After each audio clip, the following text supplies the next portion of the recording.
ಮೈಮಾಟ, ಆ ಮಾಟಕ್ಕೆ ತಕ್ಕಂತೆ ಇವಳ ಕಣ್ಣೋಟ, ಆ ಸೊಂಟಕ್ಕೆ ತಕ್ಕಂತೆ ಇವಳ ಸಿರಿಕಂಠ, ಇವಳ ಹಾಡಿನ ರಾಗಕ್ಕೆ ಕಾಮನ ಬಿಲ್ಲಿನಲ್ಲಿ, ಇವಳ ಕುಡಿ ಹುಬ್ಬಿನ ಅಬ್ಬರಕ್ಕೆ ನಾ ಮಬ್ಬಾಗಿ ಬಿಟ್ಟೆನಲ್ಲ. ಛೇ, ಏನಿವಳ ಸುಂದರ ಕಾಲ್ ಗೆಜ್ಜೆಯ ನಾದ, ಇವಳು ಹೆಜ್ಜೆ ಇಟ್ಟಂತೆಲ್ಲ ನನ್ನ ಲಜ್ಜತನವೆಲ್ಲ ಮಾಯವಾಗಿ, ಇವಳ ತುಟಿ ಕಚ್ಚಿ ಅದರ ಅಮೃತ ಸಭೆಯೆಂದು ಸಾರುತ್ತಿದೆ ಈ ನನ್ನ ಮನ. ಹಾ ಭಾಗ್ಯಶ್ರೀ, ಯಾರವರು ಕೂಗಿದವರು? ನಾನೇ, ಈ ಊರಿನ ಅಗರ ಶ್ರೀಮಂತ ಚಕ್ರವರ್ತಿ ಚಂದ್ರಕಾಂತ್ ತಮ್ಮ ಲಕ್ಷ್ಮೀಕಾಂತ್. ಓಹೋ, ನೀವಾ? ಅಂದು ನಮ್ಮ ಕಾಲೇಜ್ ಫಂಕ್ಷನ್ ಅಲ್ಲಿ ಅತಿಥಿಯಾಗಿ ಬಂದು ನನ್ನನ್ನು ಹೊಗಳಿದವರು?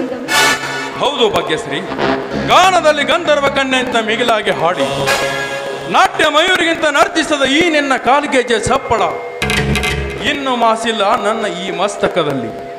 ಅಂದಿನಿಂದ ಇಂದಿನವರೆಗೆ ಈ ನಿನ್ನ ಅಂದಕ್ಕೆ ಸುಂದಾಗಿ ಗ್ರಹಣ ಹಿಡಿದ ಚಂದಿರನಂತಾಗಿದ್ದೇನೆ. ನೋಡಿ, ಪ್ರಜ್ಞಾವಂತರಾದ ತಾವೆಲ್ಲ ಮಾಯ ಮೋಹಕ್ಕೆ ಜ್ಞಾನ ತಪ್ಪಿಸಿದಂತೆ ಸತ್ವಗುಣ ಸತ್ತು ಹೋದಂತೆ ಸರಿ ಸರ್. ನಾನು ಹೋಗ್ಬೇಕು, ದಾರಿ ಬಿಡಿ. ನಿಲ್ಲು ಭಾಗ್ಯಶ್ರೀ, ಸಾತ್ವಿಕ ಗುಣಕ್ಕೆ ಸಪ್ತರಸ ತುಂಬುವ ಅಂಬುಜಮುಖಿ ನೀನೆ. ನಿನ್ನ ನೀನಾದ ಗಾನದಲ್ಲಿ ಮೌನವಾಗಿ ನಿನ್ನ ಪ್ರೀತಿಯ ರಥವೇರಿ ಸವಾರಿ ಮಾಡಬೇಕೆಂದು ಹಂಬಲಿಸಿ ಬಂದಿರುವೆನು ಈ ಅಂದವಾದ ಸ್ಥಳಕ್ಕೆ. ಕ್ಷಮಿಸಿ ಸರ್, ನಾನು ಯಾವ ಇಂಥ ಆಸೆ ಆಕಾಂಕ್ಷೆಗಳನ್ನ ಇಟ್ಕೊಂಡಿಲ್ಲ. ನಾನು ಚೆನ್ನಾಗಿ ಓದಿ IAS ಪರೀಕ್ಷೆಯನ್ನು ಪಾಸ್ ಮಾಡಿ ಜಮೀನ್ದಾರ ಅಣ್ಣಂದ್ರೆ ಹೆಸರು ತರಲಿಕ್ಕೆ ಅಂತ ಕೊಟ್ಟಿದ್ದೇನೆ. ದಯವಿಟ್ಟು ನನಗೆ ದಾರಿ ಬಿಡಿ ಸರ್. ನಿಲ್ಲು ಭಾಗ್ಯ, IAS ಮುಗಿಸಿ ಜಮೀನ್ದಾರ ಅಣ್ಣಂದ್ರೆ ಹೆಸರು ತರ್ತೀನಿ ಎಂದಲ್ಲ, ಈ ವಿಷಯಕ್ಕೆ ನಾ ಹೆಮ್ಮೆ ಪಡ್ತೀನಿ. ಆದರೆ ಪ್ರೀತಿ ಎಂಬ ಪದ ಕಳಚಿ ಹಾಕಿ ನೀನು ನುಂಚಿ ಹೋಗ್ತಿದ್ಯಲ್ಲ, ಅದೇ ನನಗೆ ಅಲರ್ಜಿ. ಯಾಕೆ? ಇಲ್ಲ, ಇದಕ್ಕೆ ಮಾತ್ರ ನನ್ನ ಬಳಿ ಉತ್ತರವಿಲ್ಲ. ದಯವಿಟ್ಟು ವ್ಯರ್ಥ ಸಮಯವನ್ನು ಹಾಳು ಮಾಡದೆ ಸುಮ್ಮನೆ ನನಗೆ ದಾರಿ. ನಿಲ್ಲು ಭಾಗ್ಯ, ಹೋಗುವಂತೆ ನಿಲ್ಲು, ನಂದೇನು ಅಭ್ಯಂತರವಿಲ್ಲ.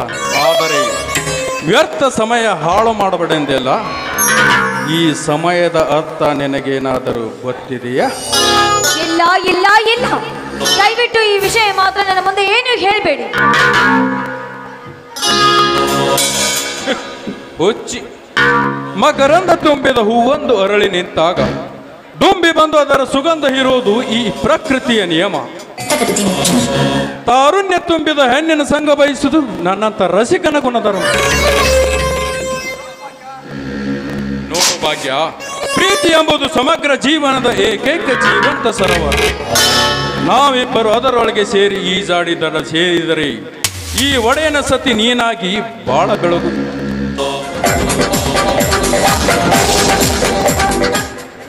ಯಾಕೆ ಭಾಗ್ಯ, ಯಾಕೆ ಈ ಮೌನ? ನೀ ಮಾನವಂತನ ತಂಗಿ ಎಂದು ಈ ರೀತಿ ಮೌನವಾಗಿ ನಿಂತರೆ ಈ ನಿನ್ನ ಸೌಭಾಗ್ಯದ ಶೆಲಬೆತ್ತಿ ರಸವಿಲ್ಲದ ಕಸ್ತೂರಿ ಅಂತಾಗುವುದು ನಿನ್ನ ಜೀವನ. ಪ್ಲೀಸ್, ಈ ರತಿ ಮನ್ಮಥನ ಕೃತಿಗೆ ಅವಕಾಶ ಕೊಡು. ಐ ಲವ್ ಯು ಅಂತ ಒಮ್ಮೆ ಹೇಳಿ. ಏನು ಹೇಳಿ ಸರ್? ನಮ್ಮಂತ ಹರಿಯದ ಹೃದಯದಲ್ಲಿ ಉಕ್ಕಿ ಹರಿಯುವ ನದಿಗೆ ಸಿಕ್ಕು ದಿಕ್ಕು ಪಾಲಾಗಬಾರ್ದು ಈ ನನ್ನ ಜೀವನದ ಬಂಡಿ. ಸ್ವಲ್ಪ ವಿಚಾರ ಮಾಡಿ ಸರ್. ಭಾಗ್ಯ, ಆ ವಿಚಾರದ ಮಾತೇಕೆ? ನಮ್ಮ ಪ್ರೀತಿಯಲ್ಲಿ ಕಲ್ಲು ಹಿಂಡಿ ನೀರು ತೆಗೆಯುವ ಬಲವಾದ ಶಕ್ತಿ. ಯಾಕೆ ಹಿಂಜರಿಕೆ ನಿನಗೆ? ಕಮಾನ್ ಭಾಗ್ಯ, ಕಮಾನ್. ಅದ್ಭುತವಾದ ಈ ನಿನ್ನ ಭಾವಭಂಗಿಯಲ್ಲಿ ಅಡಗಿದ ಈ ನಿನ್ನ ಸೌಂದರ್ಯದ ಸೊಬಗನ್ನು ಸವಿಯುವ ಸದಾವಕಾಶ ಕೊಡು ನನಗೆ. ಹಾಗಾದ್ರೆ ನುಡಿದಂತೆ ನಡೆಯುವ ಸತ್ಯಾಂಶ ನಿಮ್ಮಲ್ಲಿದೆಯಾ? ಕೇಳು ಭಾಗ್ಯ, ಅದ್ಯಾವ ನಿನ್ನ ಮಾತು? ಆ ಸೂರ್ಯ ಚಂದ್ರರ ಸಾಕ್ಷಿಯಾಗಿ ಏನೆಲ್ಲ ನಿನ್ನ ಮಾತನ್ನು ಪಾಲಿಸುವೆ. ನೋಡಿ, ನಂದನ ಮದುವೆ ಆಗಬೇಕಾಗಿದ್ದ ಈ ನನ್ನ ಬಾಳು ಕ್ಷಣಿಕ ಸುಖಕ್ಕಾಗಿ ಹಾಳಾಗಬಾರ್ದು.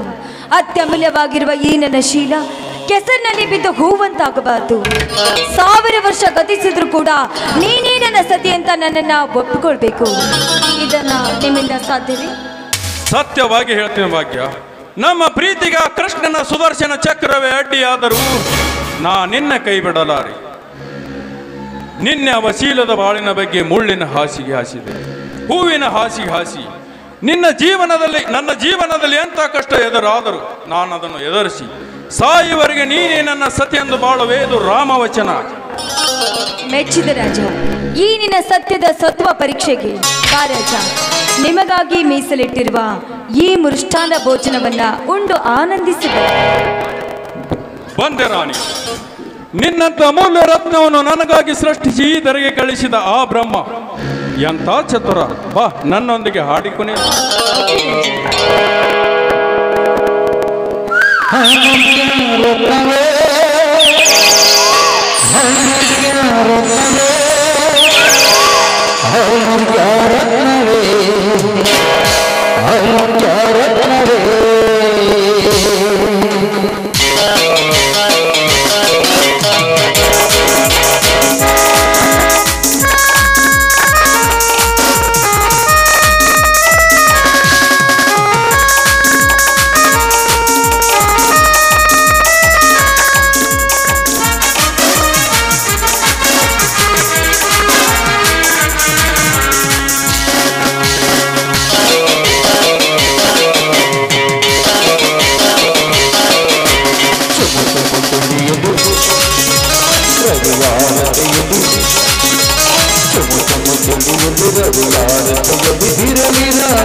ಆಗಿದೆ